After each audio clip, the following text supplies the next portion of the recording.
Primer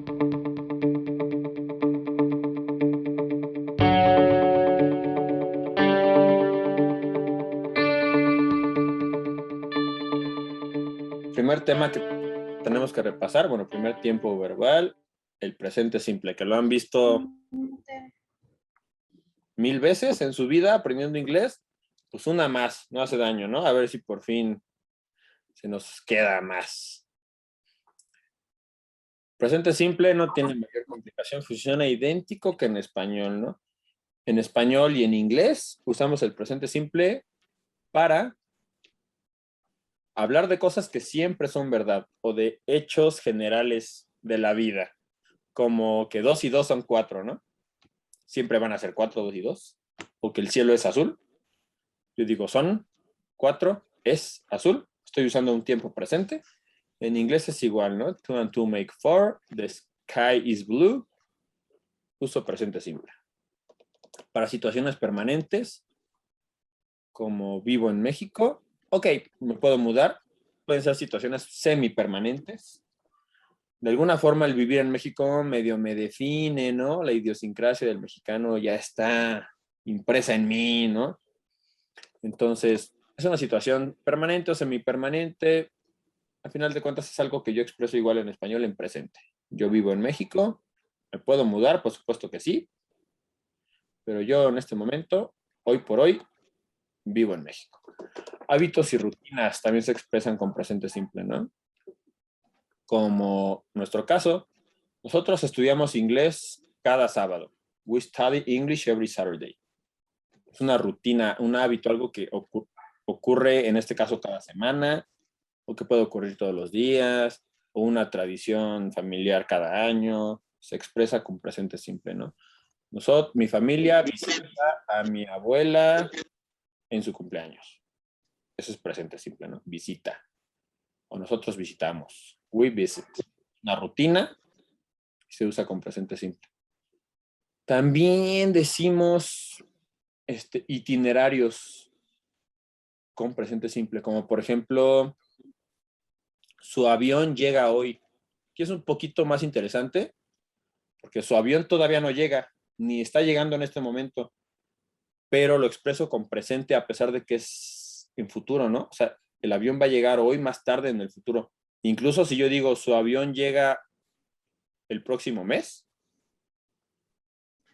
aunque sea el próximo mes, yo lo expresé con presente, ¿no? Su avión llega. En español lo expreso igual, en inglés no cambia. Her plane arrives today. Su avión llega hoy o la próxima semana. Her plane arrives next week.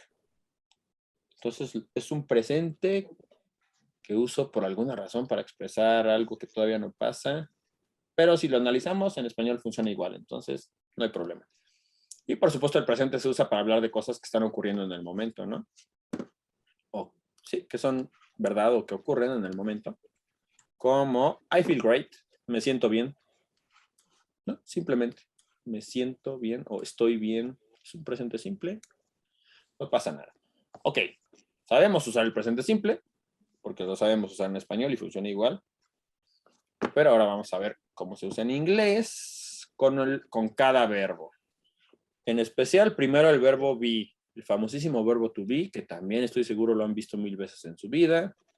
Pues una más, es repaso. Esto recuerden, es repaso. Se supone que es repaso de cosas que ustedes ya saben. Como para quitarnos lo oxidados un poquito, pues venga. ¿Se acuerdan que tenemos los pronombres personales, no? Yo, tú, él, o ella, en español no lo usamos como pronombre, pero es eso, la cosa, la situación. En inglés lo necesito, ¿no? Porque, por ejemplo, si yo voy a hablar de la mesa, en español, yo lo hablo como si fuera ella, ¿no? Porque a alguien se le ocurrió que mesa es femenino. Porque es mesa y no meso, o no mese, ¿no? Por ejemplo, pues quién sabe, a alguien se le ocurrió que la mesa es femenino.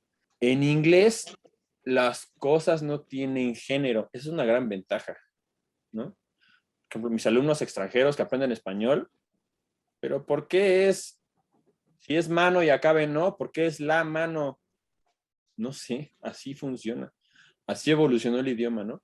Y el sol, ¿por qué es el sol y no la sol? Y es relevante porque tenemos que conjugar todo, ¿no? O sea, bueno, cambiar todo, ¿no? Si digo que si digo que la mesa tiene fealdad, tengo que decir que la mesa es fea. Ah, pero si no es mesa, si es escritorio, ya no es fea, ya es feo, porque es escritorio. Y si son varios escritorios, ya no es feo, son feos. Hay que cambiarlos, ¿no?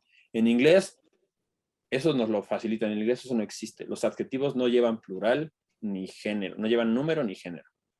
Eso solo como para defender un poco la existencia de este pronombre it. También la situación, ¿no? Una situación. It is hard to be a grown-up. Es difícil ser adulto. Tengo que decir, it is hard. Eso, o sea, la situación de ser adulto es difícil. Y yo uso en inglés mucho este pronombre, aunque en español yo lo exprese como si fuera ella, la situación, ¿no? La situación es complicada, por ejemplo. Todo funciona como un... En inglés no hay género, y por eso cuando las cosas no tienen género, cuando no es una persona hombre o una persona mujer, es una cosa, tiene que ser it. Por eso es tan importante este it. También tenemos el nosotros, el ustedes y ellos, ¿no? Bueno, la conjugación del verbo to be, que es el único que en presente tiene 3 conjugaciones, ¿no? Que es el verbo ser o estar. También otra cosa bien fácil, ¿no? En inglés es un solo verbo para ser o estar. Es uno solo. No hace falta aprender nosotros. Mis alumnos extranjeros tienen mucho problema con eso. ¿Cuándo es ser y cuándo es estar? Ellos no saben, sobre todo cuando son anglohablantes nativos, cuando son gringos o algo así, no saben cuándo decir ser o cuándo decir estar. Para ellos esa diferencia no existe. Ok. Para nosotros es más fácil. Si quiero decir ser o estar, solo me aprendo un verbo, es el verbo to be. Y no tengo que aprenderme 5 conjugaciones como está, estoy, estás, está, estamos, están. Y si acaso usáramos el vosotros, estáis. En español son 6 conjugaciones, en inglés solo son 3. Entonces, está fácil. Y ya se la saben además, ¿no? I am, you are, he, she or it es, ¿cierto?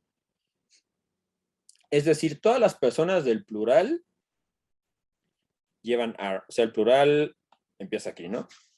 O sea, aquí es primera persona del singular, porque soy yo, ¿no? A los que les gustan los videojuegos de primera persona son en los que parece que yo soy el que está matando a los zombies, ¿no? Por eso se llaman primera persona, porque yo soy, ¿no? O sea, la forma en que yo concibo el mundo, pues, primero es a partir de mí mismo, ¿no? Por eso es que yo soy la primera persona. Normalmente una conversación es entre 2 personas. Entonces, yo hablo con alguien más, esa persona ya no es primera persona, ya es la segunda persona con la que estoy hablando. Por eso el tú es la segunda persona. Y si estamos echando chisme de otra persona, ya no soy yo ni eres tú, o sea, ya no es ni primera persona ni segunda persona, sino ya es fulanito. Fulanito es tercera persona, ¿no? Esa famosa tercera persona, recuerden que en inglés es muy importante porque es la que va a llevar en presente todo diferente, ¿no? ¿Se acuerdan que lleva una S los verbos normalmente en tercera persona? Bueno, pues hay que identificar la tercera persona, que no es otra cosa más que él, ella, o cuando es la cosa, la situación. Entonces les decía, todas las personas del plural, o sea, primera persona del plural, nosotros, ¿no? ¿Por qué? Porque soy yo más otras personas, nosotros. Segunda persona del plural, eres tú, que eres la segunda persona, más otras personas, ¿no? Ustedes. Tercera persona del plural es fulanito, más otras personas, ellos o ellas, ¿no? Todas las personas del plural llevan are. Lo complicado quizá un poquito del inglés es que el you puede significar tanto tú como ustedes, ¿no? Es lo único medio raro del inglés. El tú y el ustedes se dice igual. Es you y de hecho siempre se conjuga como plural. Aunque tú seas una sola persona, o sea, a ti con quien estoy hablando eres una sola persona, la conjugación de todos los verbos para la persona tú va a ser en plural. Porque en inglés no hay distinción gramatical entre tú y ustedes. La única forma de saber cuando una persona está te está hablando a ti o a ti y a todos los demás es con el contexto de la oración, ¿no? Solo con el contexto de la oración yo puedo saber si se refería a un tú o se refería a un ustedes. Porque realmente en forma gramatical no hay diferencia. Y recuerden que normalmente hacemos contracciones, ¿no? Las contracciones no son otra cosa más que el reflejar por escrito lo que ocurre en la lengua hablada, ¿no? No están para complicarnos la existencia. Las contracciones son la manera en que se representa el cómo habla la gente el idioma, ¿no? Porque normalmente los idiomas tienden a lo simple, ¿cierto? Entonces, pues normalmente cuando alguien está hablando no dice, she is my sister, ella es mi hermana. No lo dicen rápido y dicen, she's my sister, she's. Lo dijeron en una sola sílaba, se ahorraron una sílaba y parece mentira, pero eso es súper común, ¿no? Que se busca ahorrarse una sílaba porque así hablamos rápido, porque también los idiomas tienden al menor esfuerzo, entonces me cuesta menos trabajo decir una sílaba que decir dos, y por eso existen las contracciones realmente. Y estas maneras de representar eso que ocurre en la lengua hablada, pues no es más que eso, ¿no? La manera de gráficamente representar por qué cuando suena un she's en vez de un she is, esa es la razón, ¿no? El she's se representa así con un apóstrofo. Perdón, que por cierto, mi tipografía que usé aquí no me ayudó, porque es una tipografía que pretende ser manuscrita y escribe las letras como inclinadas hacia la derecha. Si ustedes contestan un examen que se califica solo en computadora, no pongan acento entre el A y la M, por ejemplo, ¿no? Debe ser un apóstrofo que normalmente en cualquier tipografía normal es una rayita vertical, ¿no? Bueno, es una ñoñada. Y obviamente yo en un examen escrito no se las voy a poner mal si me escriben la rayita inclinada, obviamente no.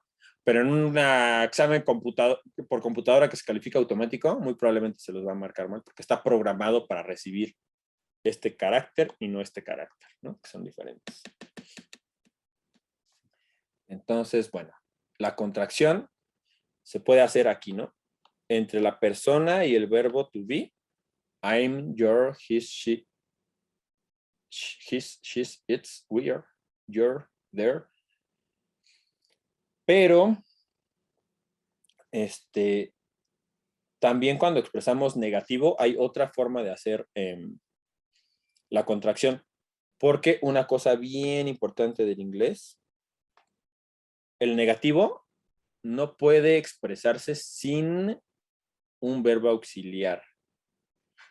Por ejemplo, si yo les digo,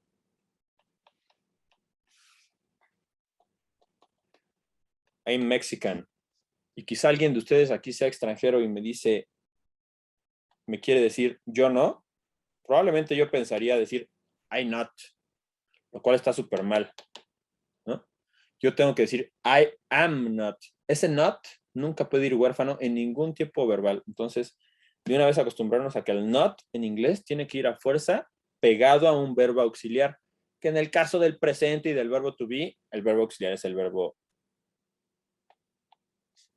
es el I am not, es el verbo auxiliar, el verbo to be. O en preguntas con otro tipo de verbos como do you, no sé qué, yo no digo I not, digo I do not. Pero bueno, eso los vamos a ver ahorita, al ratito, más adelante. El caso es que el not siempre tiene que ir con un verbo auxiliar, nunca puede ir huérfano. Para expresar negación, tiene que ir con un verbo auxiliar. Bueno, y dado que existe, perdón, pantallazo, dado que existen esta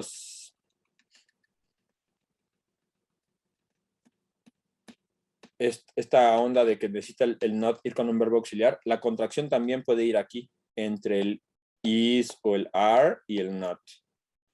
La única contracción que no existe es el am not, ¿no? Porque de hecho vuelvo a lo mismo. Se supone que se trata de ahorrar esfuerzo. Y si yo quiero pronunciar la M y luego la N, hacerlo contracción, amnt, hasta es difícil de pronunciar, ¿no? Un amnt. Entonces pierde sentido. ¿Para qué quiero hacer una contracción si en vez de facilitarme la vida me la voy a complicar? Entonces, esta contracción no existe. La contracción de am y not no existe. Existió hace muchos años, creo, pero cayó en desuso porque no tiene sentido. Ok. Entonces, después voy a pasar a lo que podrían preguntarse. ¿Cuál es la diferencia entre hacer la contracción aquí, I'm not, digo, perdón, entre hacer la contracción aquí, you're not, o you aren't, ¿no? O sea, yo puedo hacer la contracción you're not o you aren't, ¿no? ¿Cuál es la diferencia? Pues no hay diferencia. Realmente solo habría diferencia si me ayuda a mí a hacer una entonación, ¿no? Yo, por ejemplo, voy a decir, she is my girlfriend. Ella es mi novia. She is not my girlfriend. Aquí está de nuevo el not, junto con un verbo auxiliar como el is. No puedo decir she not. Aquí tampoco tiene mucho sentido en español, ¿no? Ella no mi novia. Tengo que decir, ella no es mi novia, ¿no? Sí, por ende, a fuerza necesito esto. Pero aquí, por ejemplo, la contracción la hice en el she más el is. Y acá hice la contracción en el is más el not. Significan lo mismo las dos oraciones, ¿no? La única manera en que podrían significar algo diferente es si yo doy una entonación más fuerte en las cosas que yo puse en mayúscula. Por ejemplo, si yo digo, she's not my girlfriend, estoy diciendo algo así como, no, ella no es mi novia, ni me le eches a andar, no me gusta, ¿no? Por ejemplo, y si yo digo, she isn't my girlfriend, con el énfasis en el she, es como, ella no es mi novia, o sea, quizás sí tengo novia y sí está por aquí en la misma fiesta, pero no es ella, es la chava que está atrás de ella, ¿no? La cosa es, el punto es que ella no es mi novia, ¿no? Pero ya sería usando la entonación más que otra cosa para dar un significado diferente. Y aprovecho para hacerles hincapié en que es importante que utilicen la entonación, porque luego estamos preocupados por pronunciar bien una palabra, por no cometer un error y pronunciamos y hablamos en inglés muy plano, ¿no? Entonces es súper importante usar este tipo de recursos como la entonación que nos puedan ayudar a dar a entender más ideas, a comunicar más ideas, que a final de cuentas es el objetivo de aprender un idioma, ¿no? Comunicarse. Entonces la entonación es una herramienta que luego no se trabaja mucho en clase, pero es bien, bien útil para expresarse. Entonces, decíamos en una oración afirmativa, perdón, ya se la saben. I am, you are, he, she, it is, we are, you are, they are. En la negativa, recuerden, el not no puede ir huérfano, tiene que ir junto con el verbo, en este caso el verbo to be, ¿no? I am not. Yo nunca digo yo no, yo nunca digo I not, digo I am not. Y para preguntar, recuerden que esta es una de las cosas por las que se dice que el inglés es al revés. El inglés tiene la fama de que es al revés por unas cosas como estas, ¿no? ¿Se acuerdan cómo se hace la pregunta en presente simple? Se invierte el orden, ¿no? Se pone el auxiliar primero y la persona después. ¿Por qué? Mi teoría ñoña es que en español tenemos el signo de interrogación que abre, ¿no? Entonces, es el único idioma que tiene eso, creo, el español. Entonces, es una manera en que yo al estar leyendo, veo un signo de interrogación que abre y ya desde el principio ya sé que tengo que empezarle a dar a esa oración un tono de pregunta, ¿no? Ya sé que es una pregunta desde el principio en español. Bueno, ya casi nadie usa los signos de interrogación en contextos informales, en el WhatsApp y eso nadie los usa, pero en teoría esa es la forma en que yo puedo saber que estoy leyendo una pregunta, ¿no? Desde el principio. En inglés no tengo signo de apertura, pero si en inglés yo veo el auxiliar primero, ¡pum! Yo sé de entrada que es una pregunta. Aunque la pregunta sea muy larga y el signo de interrogación me lo encuentre hasta en la próxima página, no importa, desde el principio yo tengo el auxiliar primero y yo ya sé que estoy leyendo una pregunta, ¿no? Es como mi pista principal de que es una pregunta.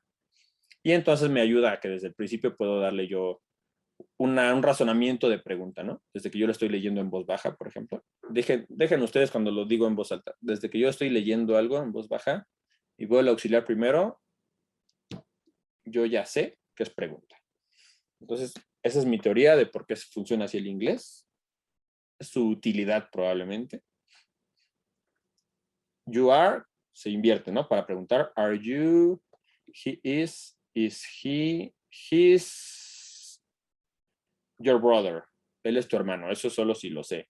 Pero si yo te quiero preguntar, ¿es él tu hermano? ¿Is he your brother? Solo se invierten, ¿cierto? Se lo saben. Después tengo oraciones como ejemplos, ¿no? Con el verbo to be, con cada una de las personas. I'm Daniela. Yo soy Daniela. I'm a student. Soy estudiante. I'm not a lawyer. Si se fijan, aquí tengo subrayado el A de student y lawyer. ¿Por qué? Y le pongo un asterisco. Porque es una de las cosas que son diferentes en el inglés que en el español. En español yo digo soy estudiante, soy profesor, soy dentista. En inglés tengo que decir soy un estudiante, soy un profesor, soy un o una dentista, ¿no? Así funciona entonces con las profesiones con las ocupaciones.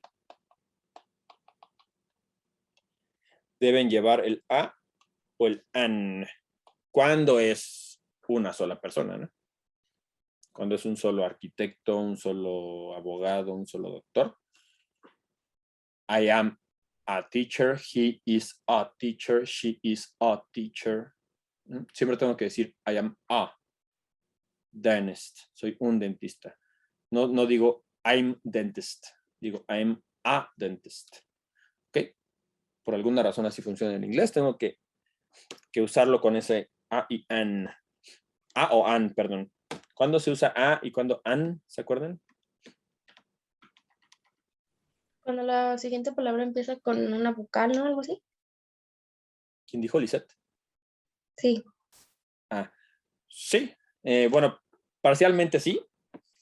Por ejemplo, voy a seguir con los ejemplos de you are a teacher, you are not a doctor, he's a shopkeeper. Bueno, así como teach es enseñar, teacher es el que enseña, law es ley, lawyer el que aplica la ley, o sea, el abogado, shop, tienda, keep, guardar o cuidar, keeper el que guarda o el que cuida, o sea, el encargado de la tienda, muchas veces es el mismo dueño de la tienda, shopkeeper, sportscaster, comentarista deportivo, bueno, cualquier profesión que se les ocurra, lleva a o an. Aquí esta lleva an, architect. ¿Por qué? Porque como decía Lisette, más o menos, o sea, sí, lo que tiene Lisette, la idea es perfectamente buena. Pero, ¿qué pasa, por ejemplo, cuando yo digo, es un honor?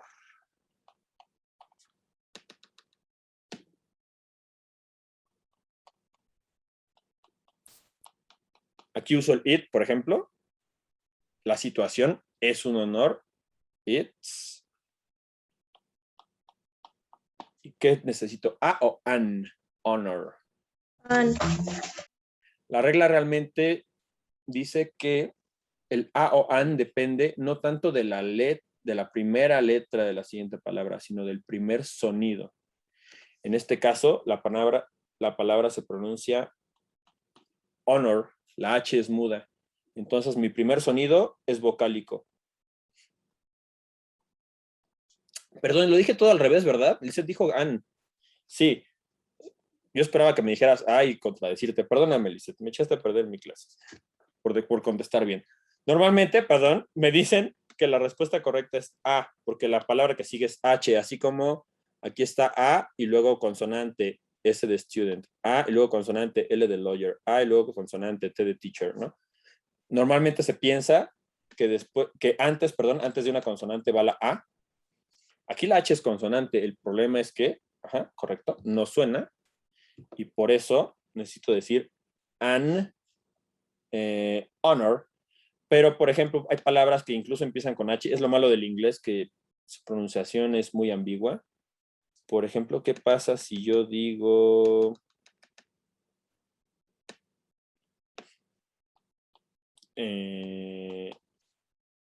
si yo quiero decir, él es un hombre humilde. He's...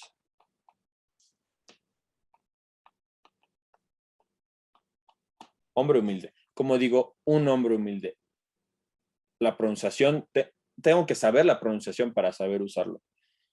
En este caso, la pronunciación es algo así, como un humble. La H sí suena, es un sonido aspirado de H, es un sonido de consonante, un sonido que en español prácticamente nunca se usa más que en el dialecto costeño del español, como cuando digo peje lagarto, ¿no? Sí existe en español, pero solo en el español caribeño. Entonces, es un sonido de consonante y por ende necesito decir he's a humble man, porque el siguiente sonido es de consonante y es como si yo tuviera una S, una L o, bueno, una H, ¿no? Y en la de arriba es como si la H pues, prácticamente no existiera, ¿no? Solo para aclarar esto, que no depende de la letra, sino del sonido, ¿cierto? Y no siempre la H es muda en inglés, ¿no? Entonces, la única manera de saber cuándo usar a o an es pues, saber la pronunciación de la palabra, que a veces probablemente necesite ir al diccionario para checar cómo se pronuncia. Pero bueno, solo una vez en la vida lo tendré que hacer. Si me aprendo que la palabra honor es honor y la palabra humble es humble, ya, toda la vida las voy a saber usar bien, ¿no? Y no hay regla, ¿no? Si se fijan, las dos después de la H tiene una vocal y sí, no hay manera de saber. Entonces, déjenme tomar captura de esto y déjenme borro todo porque si no se va a grabar mi diapositiva con unos rayones horribles. Y bueno, es básicamente lo que quería mostrarles con estos ejemplos. Ocupaciones, recuerden que necesita a o an, que es algo diferente del español. Y otra cosa que les quería resaltar aquí es we are Mexicans, we are not Cubans, somos mexicanos, no somos cubanos. En español tampoco funciona así. En español las nacionalidades, mexicano, cubano, son como cualquier otro adjetivo y van con minúscula. En inglés deben de ir con mayúscula inicial las nacionalidades y los nombres de los idiomas. En español no. Que a lo mejor es muy quisquilloso, pero pues bueno, si estamos aprendiendo el idioma, pues aprenderlo lo más correcto posible, ¿no? Por supuesto que si yo lo veo con minúscula, yo lo entiendo, o sea, la comunicación se logra. Si ustedes lo escriben con minúscula, no pasa nada. Solo como para que lo tengan en cuenta, porque pues en algún examen de, no sé, si quieren ustedes hacer un examen de dominio de inglés para titularse, por ejemplo, o para tener acceso a una beca, o irse como algún tipo de movilidad estudiantil a otro país. Este tipo de exámenes se fijan en todas estas cosas, ¿no? Porque es un uso de un inglés más culto, en teoría, ¿no? Más educado, y es una de las cositas que hay que tener siempre en mente. Así como si fuera un nombre propio, necesitan mayúscula inicial, mexicanos, cubanos, estadounidenses, canadienses, ¿no? Va, solo eso. Y me sigo. Entonces, pues bueno, ya sabemos usar el presente simple del verbo be. Y aquí es algo que yo les voy a pedir con muchísimo énfasis, porque me ha pasado con muchos alumnos cuando llegan conmigo, me doy cuenta de que tienen este error. Tienen puesto el automático de tantas veces en su vida que han visto ejemplos con I am, que creen que el I y el am están casados y que no pueden ir separados. Entonces, por ejemplo, cuando me quieren decir, yo vivo en, por ejemplo, en mi caso, Naucalpan, bueno, ahí dice Naucalpan, ¿eh? Si yo quiero decir yo vivo en Naucalpan, muchas veces me quieren decir cosas como I am live in Naucalpan. Porque tienen puesto el automático y creen que el I siempre va con el am. Tache, ¿no? O sea, aquí solo usamos el I am cuando el verbo principal es el verbo ser o estar. Aquí el verbo no es cero. Yo no digo que soy o estoy en Naucalpan, yo digo que vivo en Naucalpan. Aquí no tiene nada que ver el verbo estar. O por ejemplo, más claro, porque okay, si vivo en Naucalpan, probablemente ahorita estoy en Naucalpan, ¿no? Quizá ahí no suena tan claro. Pero si me ponen algo así como, quieren decir yo estudio inglés y me ponen I am study English, también, pues no, ahí se puso algo ahí. El I no siempre va con el am, ¿no? No siempre es el verbo que yo quiero expresar, el verbo ser o estar. Entonces, esa es la primera cosa que yo quiero que se quiten, que saquen de su sistema esa onda de poner como automático I am. Tenemos que analizar cuál es el verbo que quiero expresar, ¿no? Ok, ya vimos el verbo to be, que se conjuga, sí, efectivamente, I am, you are, he is, she is, it is, we are, they are. Y les explicaba lo de la tercera persona porque es clave, ¿no? identificar la tercera persona, porque a veces tiene relevancia. Con el verbo to be, la conjugación de la tercera persona es is, para todas las demás es are, menos para el yo, ¿no? Que ese ya se lo saben, entonces no tiene complicación, pero solo son 3 conjugaciones y es clave identificar la tercera persona. Yo soy listo, tú eres lista. No cambia el adjetivo, si se fijan, el adjetivo listo. No cambia listo, lista, se queda igual. Entonces eso es súper fácil del inglés. Afortunadamente no hay géneros en los sustantivos, en las cosas, ni en las cosas que se dicen de las cosas, o sea, en los adjetivos. Entonces no tenemos que cambiar a femenino, a masculino, nada. Esa derivación no existe en inglés. Y la tercera persona es relevante ubicarla, ¿por qué? Porque como ustedes recordarán, en cualquier verbo que no sea el verbo to be, en presente simple, la tercera persona lleva una S, ¿no? Al final. Por ejemplo, yo vivo, tú vives, nosotros vivimos, ellos viven, es live. Pero si es tercera persona, o sea, él, ella o la cosa o el animal, he lives, she lives, it lives in Xochimilco. Por cierto, hablando de animales, cada vez está más aceptado y de hecho es considerado más correcto. En inglés, hablando de mascotas, es deseable que si es tu mascota, obviamente conoces el género de tu mascota. Y si es macho, pues hablas como si fuera él. Y si es hembra, hablas como si fuera ella, o sea, she. En inglés cada vez es más aceptado eso, porque antes se decía que el it era para animales o cosas, ¿no? Pero si el animal es una mascota y yo sé que mi perro Max obviamente es macho, yo digo he. Ajá. He eats twice a day. Él come 2 veces al día o lo que sea. Puedo decir he si yo conozco el género del animal. O aunque no sea mi mascota, ¿no? Aunque sea cualquier animal, se vale y es bueno referirse a él con un género. Pero bueno, la tercera persona lleva ese, que no es otra cosa más que la representación por escrito del sonido ese. Todos los verbos nada más en tercera persona agregan un sonido s, un sonido de S al final, ¿no? Live, lives, que aquí está muy claro, pero luego se pierde un poquito esa onda con verbos como go, ir, porque hay unas reglitas que ahorita vamos a ver. Es go para todas las personas, ahí sí ya nos olvidamos, si se fijan, desde el verbo anterior, el I ya se conjuga igual a los demás, ¿no? Ya esta cosa de que el I tiene una conjugación diferente solo ocurre con el verbo be, solo con el verbo be. Todos los demás verbos es la misma conjugación para todas las personas, menos para la tercera persona. O sea, él, ella o la cosa, ¿no? Y aquí se agregó una ES. Ok, no se espanten. Aquí lo único que pasó es que a alguien se le ocurrió que cuando terminen O, ese sonido de S lleva una E para representarlo por escrito, pero si ustedes notan, en cuanto a la lengua hablada, no cambió más que agregar un sonido s. Go, goes, ¿cierto? Go, goes. Ok, no es más que el sonido go, goes. Sonido de la S al final, la E no suena. Study, lo mismo pasa. Van a cambiar más letras, pero el sonido solamente cambia un sonido S al final. Study, studies. Study, studies. Solo agregué S al final. Ortográficamente, a alguien se le ocurrió que para complicarles la vida hay reglas y se expresa así. Bueno, se escribe así. Y pues bueno, vamos a ver cuáles son esas reglas. Nada más rápido. Porque aunque en la lengua hablada esas reglas no se ven, no se notan, pues en un examen escrito, por desgracia, sí se van a notar. Y si no las saben usar, por desgracia, se las van a poner mal.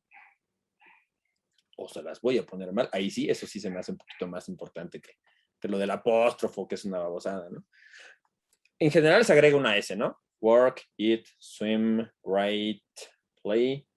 Works, eats, swims, writes, and plays. Simple, ¿no?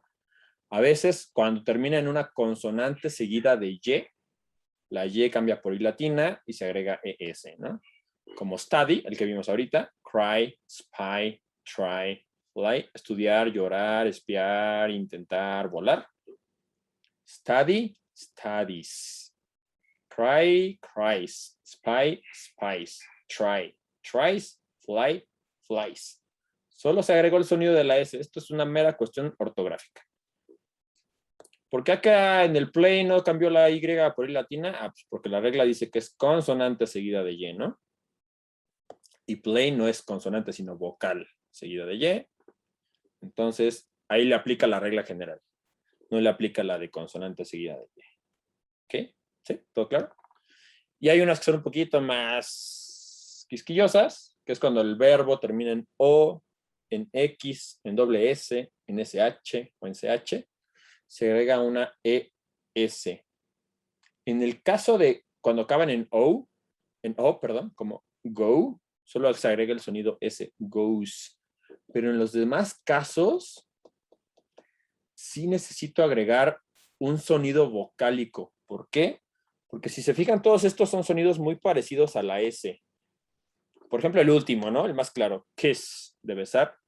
Si yo quiero agregarle un sonido de la S, un sonido S después de kiss, pues es imposible, ¿no? Tendría yo que solamente alargar la S, que sonaría muy raro. Kiss. Entonces es necesario que yo agregue una sílaba para que se escuche esa S. Kisses, mixes, watches, washes. Es necesario agregar un sonidito ahí de vocal para facilitarme la pronunciación, porque si no pronunciar wash más S es muy difícil, ¿no? Washes. Necesito asomar un sonidito ahí de vocal, si no, no se entiende que hay una S al final, que es importante que se entienda. Pues para que se note que sí estudié inglés y que sí sé que la tercera persona lleva S, ¿no? Realmente solo para eso sirve. Entonces, go, goes, pero wash, washes, watch, watches, mix, mixes, kiss, kisses. Ok, entonces decíamos que para preguntar se cruza, ¿no? I am I. He is he. Pero ¿qué pasa si el verbo no es el verbo be, sino el verbo escribir? Por ejemplo, I write a letter. ¿Cómo paso esa oración a pregunta? ¿También cruzo? Seguramente Lisette se acuerda. Porfa, no digas, Lisette. Déjame ver si alguien más sabe. Sí, ya sé que sí te acuerdas. ¿Alguien se acuerda de cómo se cambia esto a pregunta? Ya tampoco vale que digas, ni... Ay, se me olvida siempre tu nombre, Ivana. Agregando un do. Sí, Adri. Si eras tú, Adriana, sí. Se agrega un do, necesitamos un verbo auxiliar diferente, ¿no? Porque les decía, el verbo to be es autosuficiente. Él funciona como verbo auxiliar. Él es su propio auxiliar, no necesita ayuda de nadie más. Es un verbo muy fregón. Pero el verbo escribir y todos los demás verbos del mundo, o bueno, casi todos, porque hay otros verbos auxiliares, casi todos los demás verbos del mundo necesitan la ayuda de otro verbo para expresar negativo y pregunta. Entonces, pues vamos a ver cómo se hace eso. Vamos a verlo con la pregunta. Necesitamos, como nos decía Adriana, un do. Que de hecho este do no es otra cosa, este does no es otra cosa más que el mismo do de arriba, pero ¿qué le ven a ese do? La ES de la tercera persona. Justamente ese do es un dos, justamente ese dos, estoy otra vez todo al revés. Ese dos es un do, pero en tercera persona, ¿no? Entonces realmente es el mismo verbo auxiliar, aunque esté disfrazado aquel de tercera persona, es el mismo do.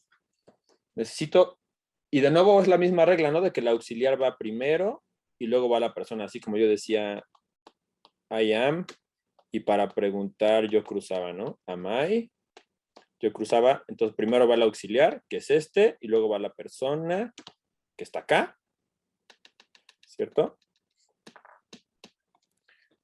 Entonces, después que necesito, obviamente hasta ahí, hasta ese momento, no he expresado ningún significado de verbo. Necesito obviamente mi verbo, que es lo que voy a preguntar, ¿no? Que el verbo ya va en forma simple. Eso ahorita lo vemos a detalle. Y después, pues lo que sea, ¿no? Y perdón que lo vea así tan ñoño, casi tan matemático, pero es que para mi gusto es más fácil entender todo esto como con una fórmula. Porque a veces los cursos de inglés quieren que entendamos esto repitiendo los mismos ejemplos muchas veces y que se nos quede por repetición. Y lo que pasa luego es que se les queda el automático de que dicen siempre I am, I am, I am, I am, porque vieron miles de ejemplos con I am. Prefiero yo que sepan las reglas y ya con con esta fórmula pueden hacer un número ilimitado de preguntas o de oraciones en su casa, ¿no? Bueno, pues voy a hacer mi fórmula para arriba para explicarlo aplicado, ¿no? Con ejemplos. I write a letter. Entonces, para preguntar, yo escribo una carta. Preguntar, ¿yo escribo una carta? O you write an email. Tú escribes un email. Tú escribes un email. He writes a message. Él escribe un mensaje. Recuerden que en inglés no basta solamente con hacer entonación de pregunta. Ok, dicho sea de paso, en algunas películas y en el inglés de la calle sí se pueden encontrar que la gente pregunta solamente con una oración afirmativa con tono de pregunta, ¿no? Pero no deja de ser un inglés incorrecto gramaticalmente y sobre todo informal. O sea, a final de cuentas la idea se transmite, sí, pero nunca digan que yo les dije eso, porque la verdad es que la manera correcta de preguntar es así, invirtiendo el orden y con el auxiliar primero, ¿no? O sea, la verdad es que se escucha un inglés descuidado. Si yo nada más digo, you write an email, sí se lo encuentran en la calle, alguien que diga eso como pregunta, you write an email, si cambiar el orden, pero es así como un inglés no tan elegante. Entonces, sigamos la fórmula. Según la fórmula, ¿qué necesito yo para preguntar en la primera? Ok, necesito el auxiliar do y para la persona I no es tercera persona, ¿cierto? Es el do normal. Entonces necesito do y lo demás lo bajo idéntico. O sea, si se fijan no cambió nada, nada más le agregué el do. Porque a alguien se le ocurrió que en inglés se necesita un auxiliar para preguntar. Les decía muy probablemente para que al saber desde el principio si yo veo un auxiliar, yo sé que es una pregunta, ¿no? Muy probablemente esa sea la utilidad. No, quiero creer que no lo hicieron nada más para complicar la vida de los estudiantes de inglés. Lo mismo pasa con el you. El you tampoco es tercera persona y el auxiliar es do, ¿no? Do you write an email? Donde va a cambiar es con el he, ¿no? Porque he es tercera persona, ¿no? Él, ella o eso la cosa. Entonces el he es tercera persona, por lo cual el do cambia a does. Y entonces tengo que poner does he write a message. Pero ojo que la fórmula dice que el verbo tiene que ir en forma simple.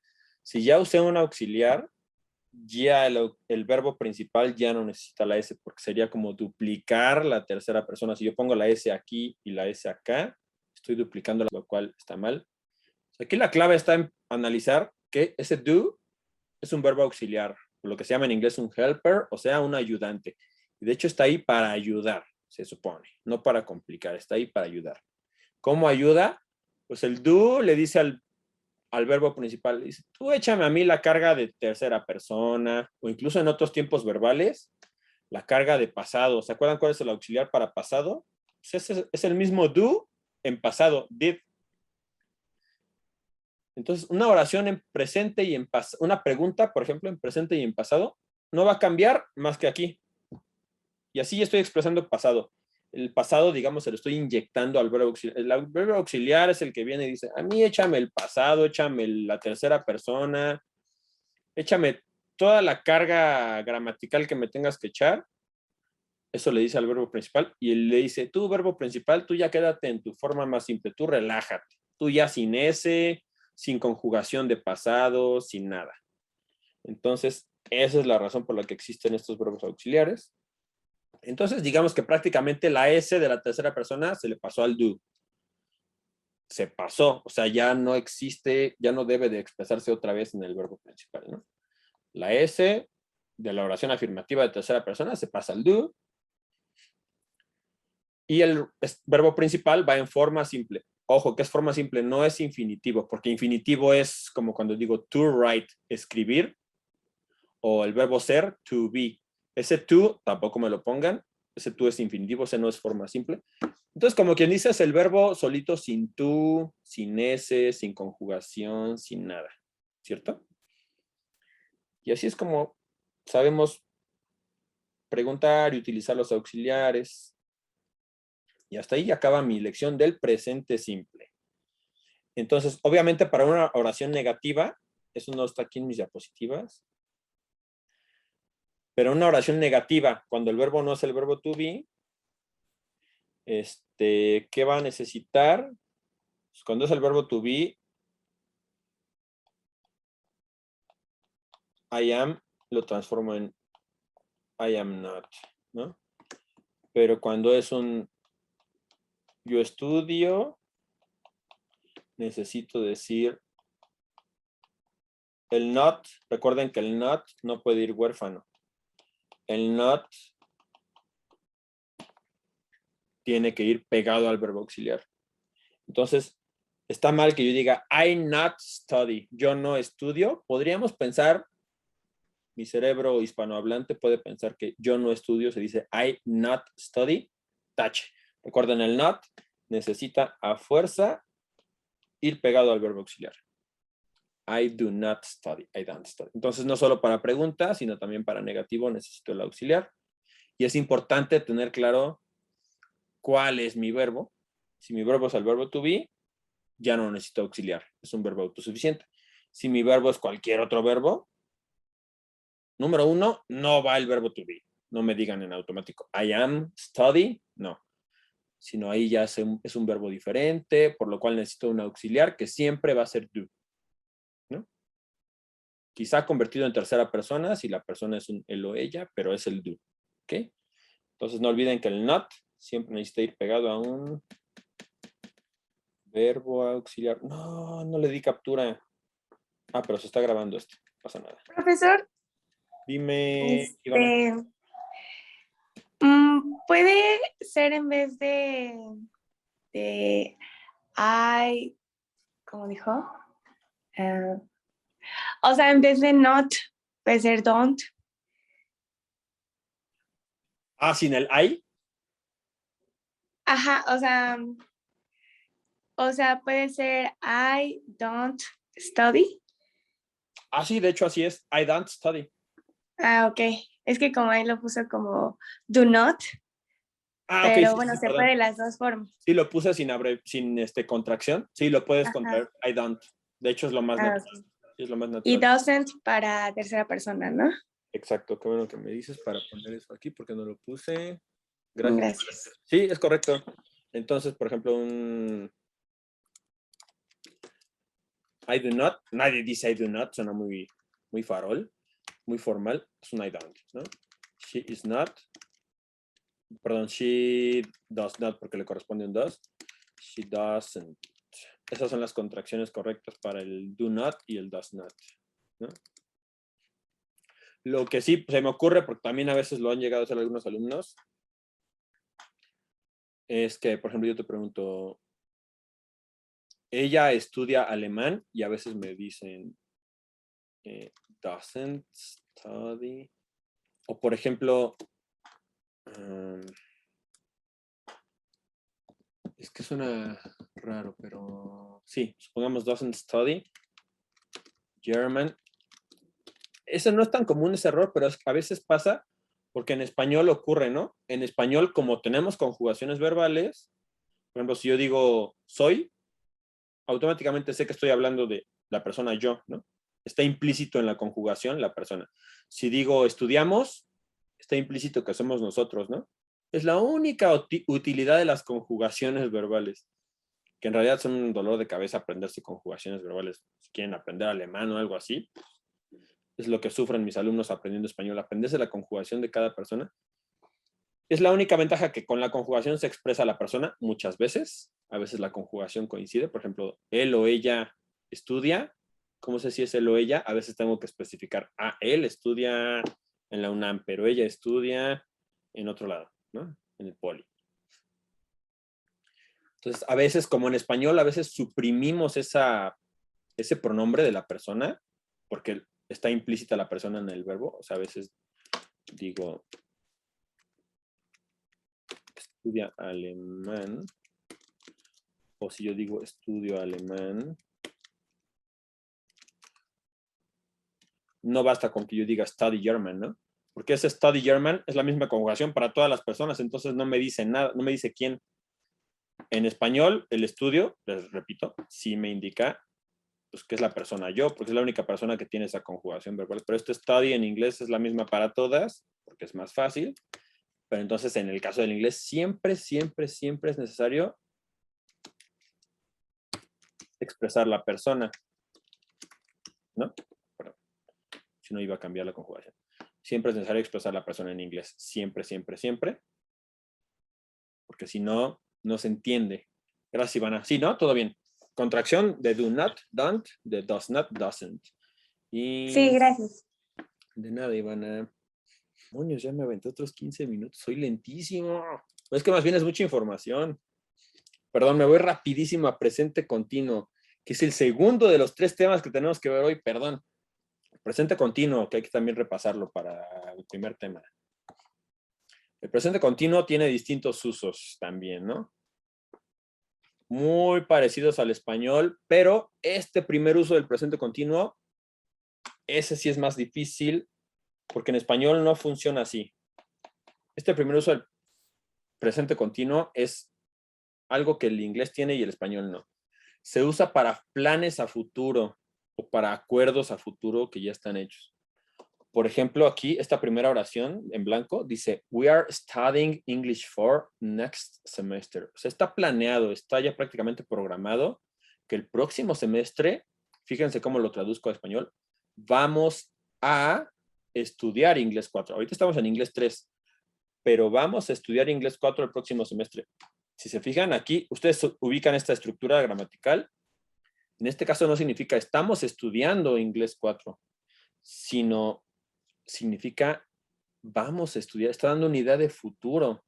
Igual la de abajo dice, what are you doing this Monday? No significa qué estás haciendo este lunes. Suena raro, en español no funciona así. Significa qué vas a hacer este lunes, futuro.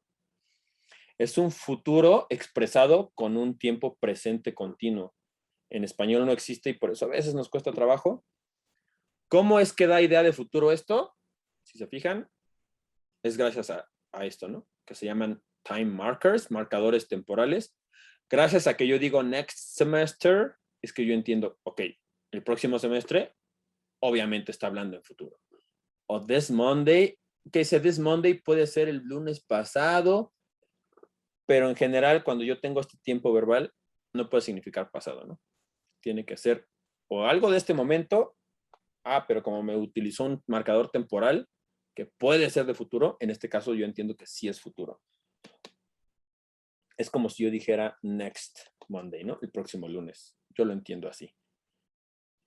Entonces, si yo tapara estos marcadores temporales, si yo nada más digo, we are studying English 4, ahí yo entendería, estamos estudiando inglés 4, yo lo entendería como que ahorita, presente, ¿no? Sin esos marcadores temporales, yo no obtengo la idea de futuro. Entonces, esos marcadores temporales son fundamentales para que yo entienda que ese tiempo presente, de alguna forma, está expresando el futuro. O si yo te digo, what are you doing? What are you doing? Solamente se entiende, ¿qué estás haciendo? O sea, ahorita, ¿qué haces? Que no me pones atención o lo que sea, ¿no? ¿Qué estás haciendo ahorita? Pero si yo digo, what are you doing this Monday? Ya automáticamente se entiende como que, es futuro. ¿Qué estás haciendo o no? Sino, ¿qué vas a hacer este lunes? Vamos a estudiar inglés 4 el próximo semestre. ¿Ok? Y estos marcadores temporales vienen en su plataforma. Este es el único tema que sí viene en la plataforma de los 3, el presente continuo.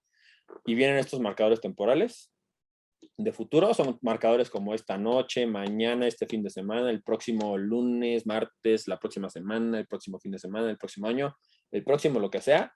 Todos estos me dan idea de futuro. Y esto sí es igual que en español, ¿no? Se usa para hablar de cosas que están ocurriendo en el momento, como it's not raining, no está lloviendo, que también se puede contraer en vez de en el it's, en el isn't, ¿no? Aquí las dos opciones de contracción están aquí. It's not raining, it isn't raining, las dos significan lo mismo. Significa ahorita mismo, right now. Este es un ejemplo que les decía, por los que a veces alumnos con los que empiezo a trabajar dicen mucho algo así de, ¿cómo digo no está lloviendo? Y me dicen, it's not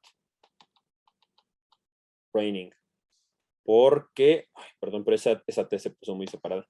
en español no estamos acostumbrados a identificar estos fenómenos de clima como con una persona, ¿no? Como con un pronombre. En inglés sí, ¿no? Decimos, it is sunny or it is raining. Está lloviendo, está soleado. Por eso es que les decía que el it es el que se usa para hablar de situaciones.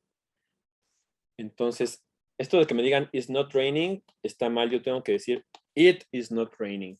Siempre en inglés, siempre tengo que expresar a una persona, aunque aparentemente lo que quiero decir no tenga persona.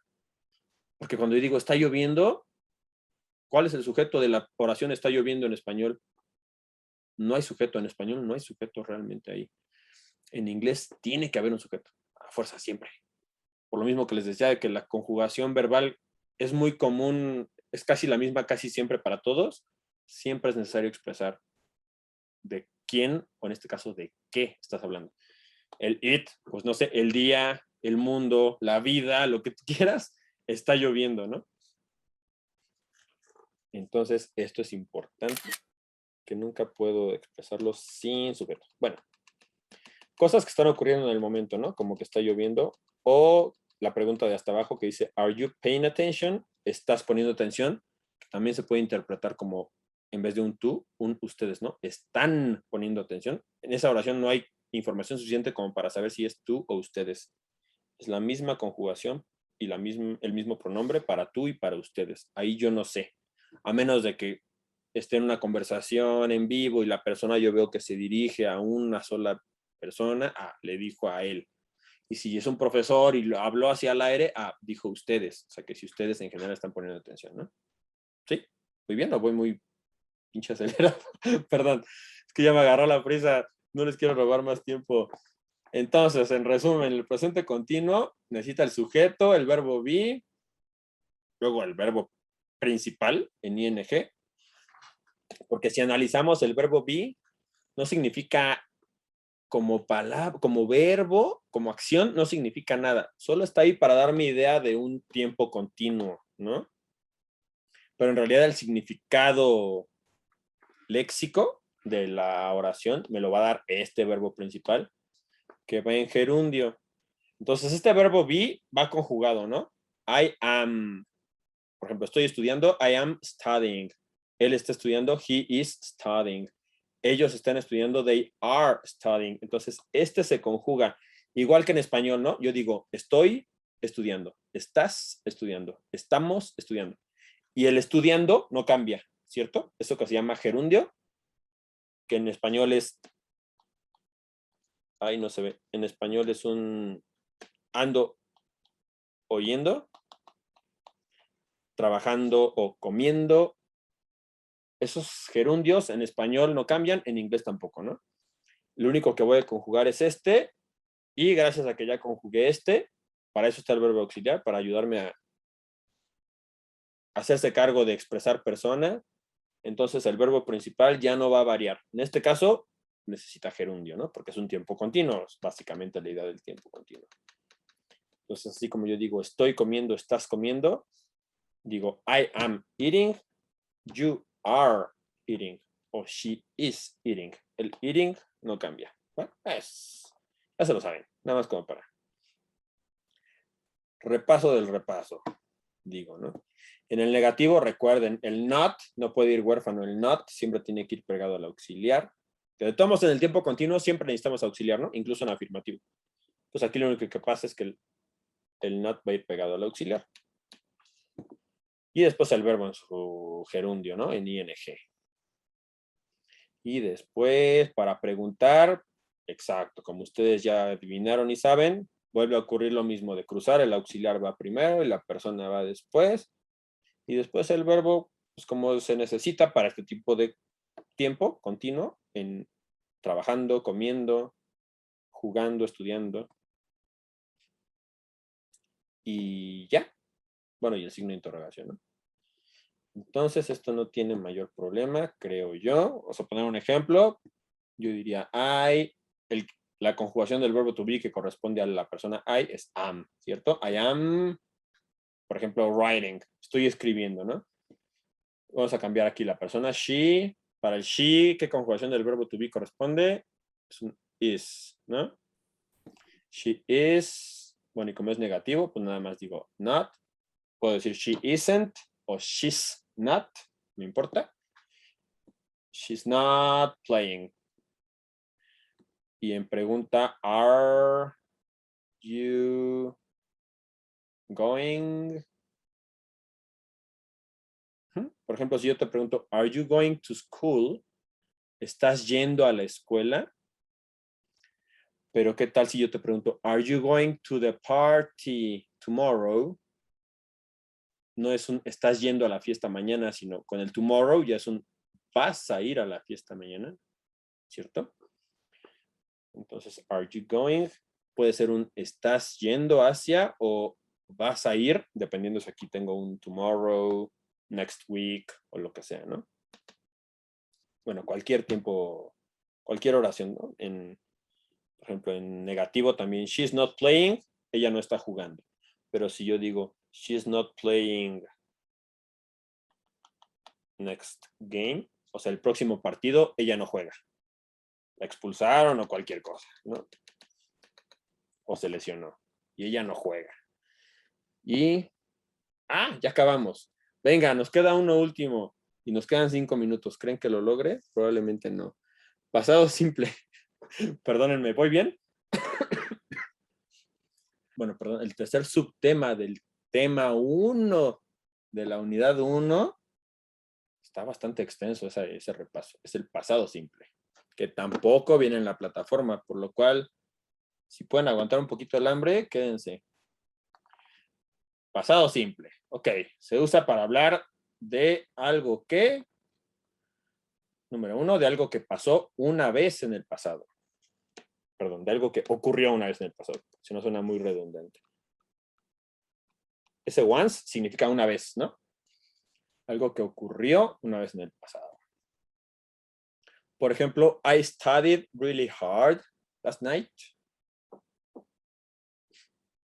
¿Se acuerdan cómo se dice 2 veces? Se puede decir 2 times. Como hay una canción de los Doors, ¿no? Love me 2 times. Ámame 2 veces. No, ustedes. Sí, probablemente sí hayan escuchado a los Doors. Esos nunca envejecen. Pero también se puede decir twice. 2 veces, ¿no? Así como one time. Se puede decir once. Como aquí. 2 veces. Twice. Muy comunes, ¿no? Bueno. I studied really hard last night. Estudié muy duro anoche. Ocurrió una sola vez en el pasado. Ahí no queda tan claro porque a lo mejor yo no es la única vez en mi vida que estudié, ¿no? Que le eché ganas al estudio. Pero, por ejemplo, en la oración de abajo queda más claro. Mi mamá conoció a mi papá hace mucho tiempo. Este ago, ¿lo ubican? Es como un hace. Si yo digo 2 hours ago, es un hace 2 horas, ¿no? Si yo digo a long time ago, hace mucho tiempo. Si yo digo 1 week ago, hace una semana. O sea, ago es un hace, pero no de hacer, sino de cuánto tiempo tiene que pasó algo, ¿no? Entonces, pues normalmente conocemos a una persona por primera vez, solo una vez, ¿no? Por eso dicen que la primera impresión cuenta mucho. Mi mamá conoció a mi papá hace muchos años. Pues yo creo que algo hizo bien mi papá, porque aquí estoy yo dándoles clase. Entonces, my mom met my dad a long time ago. Eso me da más clara la idea de que es algo que ocurrió una sola vez en el pasado. Sí, solo una vez conocemos a alguien por primera vez, valga la redundancia, ¿no? Eso está muy claro.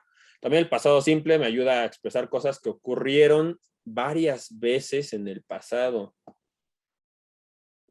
Perdón, le voy a seguir echando flores al inglés y comparándolo para que ustedes se sientan afortunados comparados con mis alumnos extranjeros.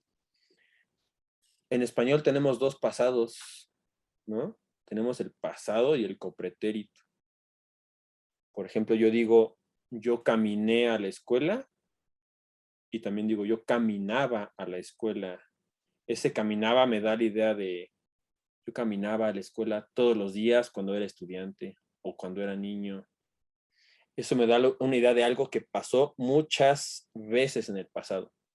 Y en español digo dos pasados diferentes. En inglés, olvídense, en inglés no tienen problema. En inglés es el mismo pasado para expresar las dos cosas. En inglés se dice igual yo caminé que yo caminaba. Ya, 2 por 1 nos dieron en inglés. Facilísimo. Entonces aquí, when I was a boy, cuando yo era niño, I walked to school every day.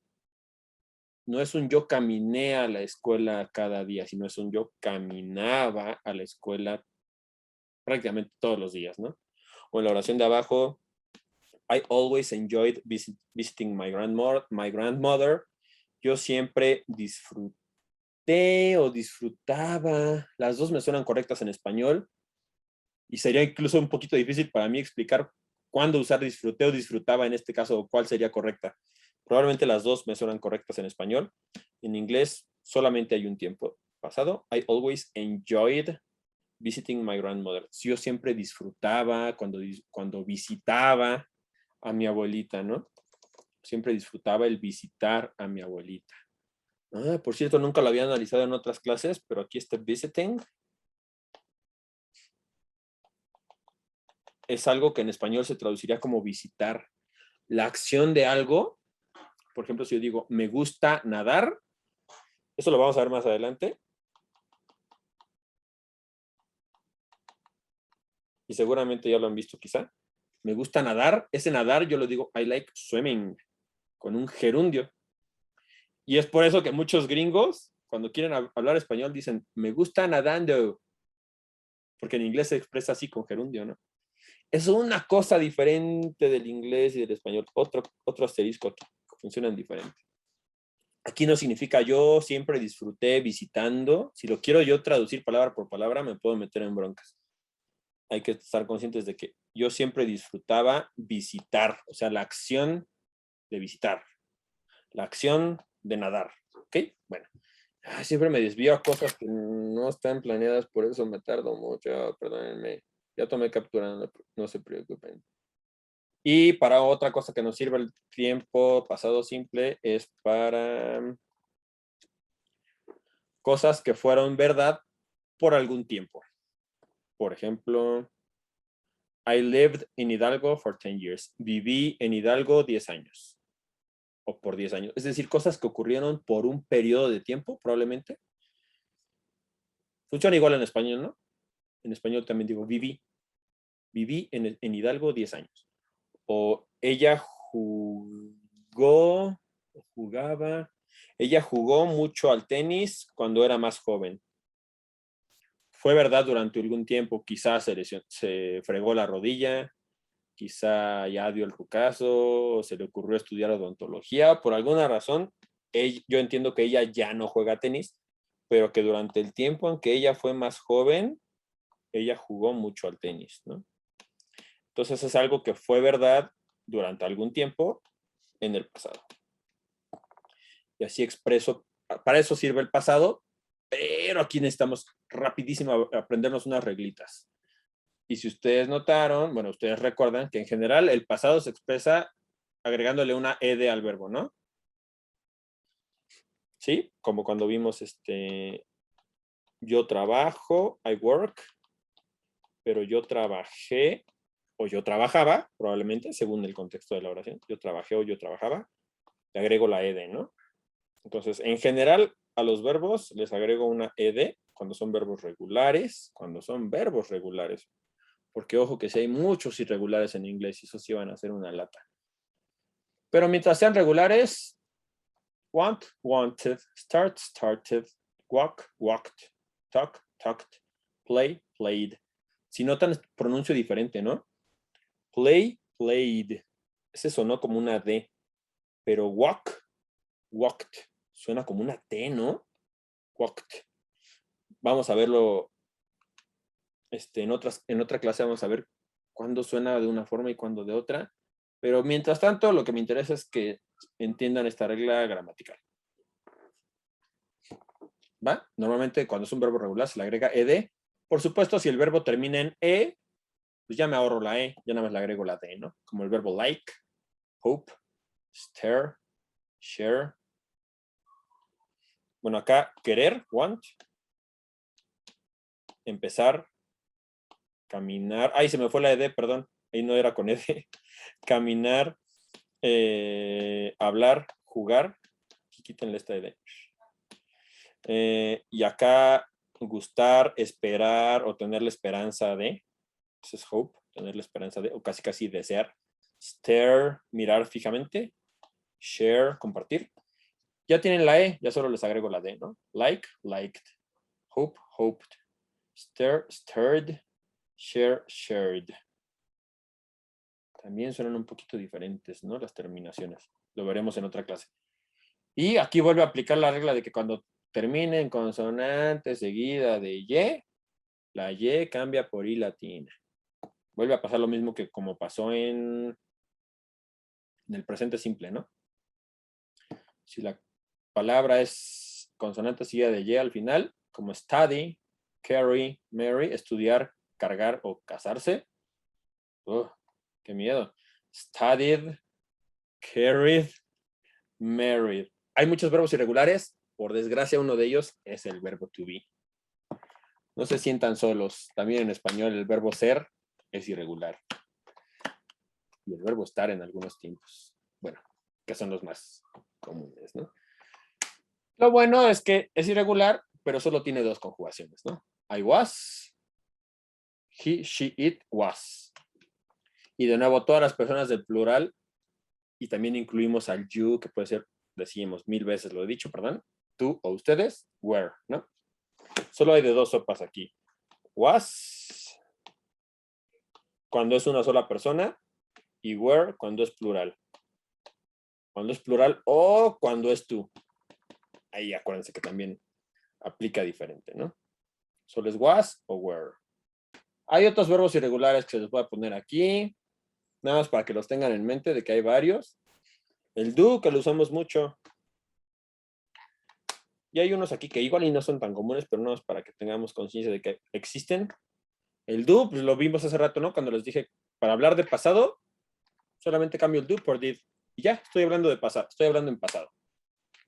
O si es una oración afirmativa, le agrego ed al verbo, mientras no sea uno de estos verbos irregulares o de los miles que hay, porque hay un buen. Ok, verbos irregulares, tenemos algunos. Draw, por ejemplo, dibujar, drew. Eat, comer, ate. Comí, comió, bueno, depende de la persona. Y de nuevo, igual que siempre, este verbo, esta conjugación irregular, afortunadamente solo me la tengo que aprender una. Es la misma conjugación para todas las personas.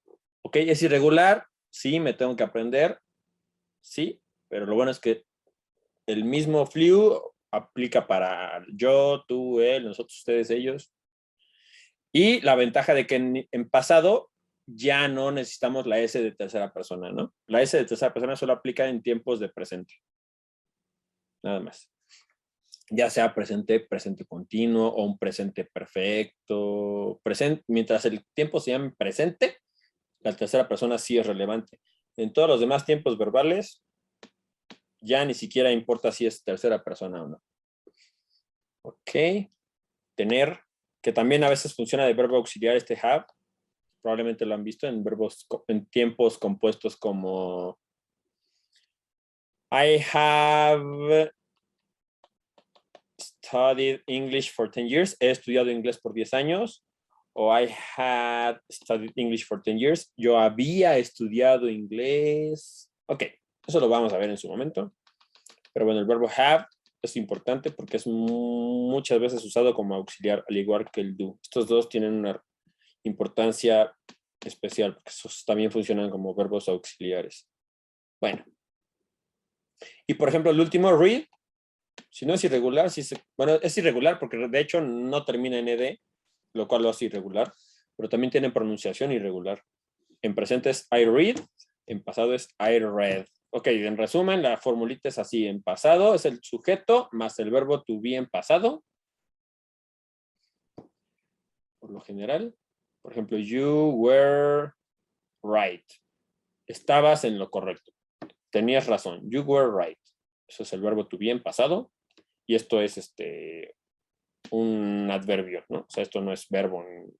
Es ¿cómo estabas? Bien, mal. Sujeto más verbo to be en pasado. más el not. Recuerden, el not no puede ir solito, necesita ir con un auxiliar. I was not angry. Si te hablé feo, perdón, no estaba enojado. Solo tenía hambre, probablemente, ¿no? I was not angry. Y después el verbo to be en pasado para preguntar, ¿no? Se cruzan. Como siempre, el verbo auxiliar va primero y luego el sujeto va después. Por ejemplo, was she 20 years old? ¿Tenía ella 20 años? No sé, se me ocurre como ejemplo. Y también me falta ver. Ajá. Cuando el verbo no es el verbo to be, recuerden que ese pasado va directamente expreso en el verbo, ¿no? Bueno, igual que con el verbo to be. Pero el verbo to be ya no se usa. Cuando la idea que quiero expresar no es ser o estar, como nosotros vimos una película ayer, we watched a movie yesterday, el verbo to be no está aquí en ningún lado, no me lo inventen por ahí. El pasado está expresado aquí, directamente en el verbo. Y no hay ningún verbo auxiliar porque es una oración afirmativa. Pero recuerden, para expresar negación necesito por fuerza un verbo auxiliar, por lo cual ese do lo tengo que pasar a pasado. Tengo que convertir en pasado, el do se convierte en did. Y en presente recuerdan que era do y para tercera persona era does. En pasado ya no importa la tercera persona, en pasado es did para todos. Entonces, padrísimo. Did más not más el verbo en forma simple, recuerden, porque el pasado ya está expresado aquí en el do, ¿no? Que se convirtió en did. Entonces el verbo ya tiene que ir en forma simple. Ya no me duplique en el pasado. Entonces yo digo I didn't o I did not. I didn't go. ¿Fuiste a la fiesta? No, no fui. I didn't go. I didn't go. O ella no fue. She didn't go. Igual. She did not go. Y ellos no fueron. They did not go. Interrogación, pues adivinen qué. Lo mismo de siempre. Se cruza, auxiliar primero, sujeto y verbo en forma simple. Did you buy? ¿Compraste los boletos? Did you buy the tickets? Did we buy the tickets? Did she buy the tickets? Solamente cambio la persona. El did queda igual para todos, el verbo queda igual para todos y el inglés es así de fácil. Ah, recalcar que es importante identificar el verbo principal. Identifiquen si el verbo principal, o sea, la idea que quieren expresar o que se está expresando es el verbo ser o estar o es algún otro verbo, ¿no? Ella estaba triste. She was sad, o si no lo estaba, she wasn't sad. Si quiero preguntar si ella estaba triste, was she sad? ¿Cierto? She cried all night. Ella lloró toda la noche. She didn't cry all night. Ok, si yo me encuentro el verbo yo puedo identificar que es pasado. Entonces, si yo lo quiero convertir a negativa o interrogativa, tengo que saber la forma simple de ese verbo. ¿Cómo demonios es su forma simple? Pues ya más o menos puedo inferir que si termina en i latina seguida de ed, seguramente en su forma simple el verbo tiene una y, ¿no? Por la misma reglita que vimos hace rato. Es como la contraparte. Si yo reverso la regla, queda así, ¿no? Entonces sí, así desde esta oración yo ya supe que si quiero decirlo negativo, digo didn't, pero ese cried, ¿cómo lo convierto a forma simple? Ah, si es IED, seguramente es una Y la que tiene. ¿Sí? ¿Más o menos? Ay, yo quería que esta lo hicieran ustedes, pero bueno, seguramente la pueden hacer. She did her homework, negativo, she didn't do her homework. Ojo, esto es para algo que es súper importante y es por lo que yo puse esta diapositiva de identificar el verbo principal. Perdón, me voy a seguir. Que ese último ejemplo era útil. Ok. She wasn't sad. Was she sad? aquí utilicé, si se fijan, duplicado el do. Aquí está el do como auxiliar en pasado y aquí está otra vez el do. ¿Por qué? No está peleado, se puede duplicar. Porque el verbo principal es hacer. O sea, en este caso, do o did sí significa hacer. Ella hizo su tarea.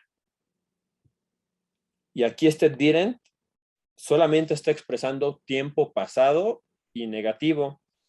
Pero ese didn't no me dice nada. Por ejemplo, aquí arriba, si yo no pongo cry, no se entiende la oración. She didn't all night. Ella no toda la noche, pero no qué. No lloró. Y aquí abajo, ella no qué. No hizo la tarea. O sea, necesito el verbo principal. Y si el verbo principal es hacer, no importa. Puedo duplicar el do. Si yo, incluso en presente, ¿no? Si yo quiero decir, yo no hago la tarea los domingos, yo tengo que decir, I don't do the homework, ¿no? On Sundays, los domingos. Perdón. Entonces, se vale duplicar el verbo auxiliar do, porque este primero es verbo auxiliar y este segundo es el verbo hacer. Son dos cosas diferentes, aunque lamentablemente es la misma palabra original que se usa. Entonces, muy común que nos vamos a encontrar, sobre todo en exámenes, trampas como esta, ¿no? ¿Cómo yo sé si saben usar el do y el did bien? Pues les pongo una oración donde el verbo principal sea hacer. Y se van a confundir porque no están acostumbrados a duplicar el do. Ustedes analicen, eso es importante, analizar, identificar. Ok, la oración dice que ella, su tarea, pues obviamente esto es verbo y no auxiliar, sino es un verbo que me tiene que dar idea de, pues es hacer, ella hizo su tarea. Pues ok. Como digo que no hizo su tarea? She didn't, ahí expresé negativo y pasado, pero ella no en pasado, pero no qué, no hacer, no hizo la tarea.